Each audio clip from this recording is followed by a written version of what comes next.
Allah has sent down various prophets and messengers to humanity over long periods of time. Muhammad sallallahu alaihi wasallam is the last one of them. Among the numerous prophets who Allah discusses in the Quran is Prophet Nuh alayhi salam, one of the earlier prophets mentioned in the Quran that Allah sent to humans. Allah sent him to the people since they had begun to engage in idol worship. Among the people who descended from Adam alayhi salam, some were righteous. However, many of them strayed from the straight path and let Satan influence them. They contradicted the very purpose of their creation as they began to worship other beings besides Allah.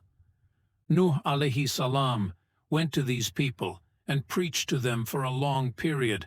Allah even states in the Quran that the Prophet preached to his people for 950 years. However, his people were stubborn in their disbelief, and hence Allah's punishment followed for them, a drastic predicament indeed. Nuh alayhi salam repeatedly tried to convince his people to give up idol worship. He reminded them of their Lord and their duty to worship Allah. Then he warned them of a painful torment if they didn't stop with their evil habits. They wouldn't take him seriously, laughing off his suggestions. They barely acknowledged his efforts, with only some of the poor and weak people of the community accepting the call to worship Allah. When he called them out in public, then they rebelled even further. After hundreds of years of patience and trying to reason with the evil people, Nuh alayhi salam finally realized the futility of his efforts. He understood that the people were inclined toward evil and would spread corruption in the land. Hence, he prayed to Allah to wipe out the disbelievers from the land to purify it. Allah heard his dua and commanded him to build an ark. Their Lord had decided their fate, and now it was only a matter of time before he carried it out. The people watched in surprise, mocking him as he went about constructing an ark. Finally, when the ark was ready, Allah told Nuh alayhi salam to board it with his family and the believers alongside a male and female pair of each animal. The disbelievers couldn't understand what was happening.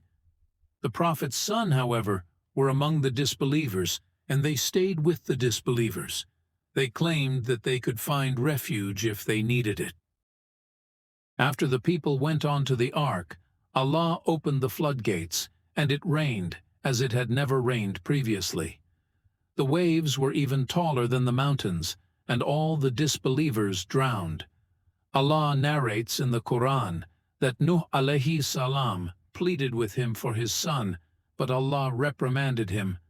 Nuh alayhi salam then asked for his forgiveness for questioning his decree, and Allah forgave him. The ark came to rest, and the believers disembarked alongside the animals. Conclusion. The story of Nuh alayhi salam contains many lessons that Muslims can learn about and benefit from. Hence, we should learn about Nuh alayhi salam, both in terms of reading the Quran as well as utilizing other resources. The story of Nuh teaches us all about the importance of obeying Allah and His Messenger.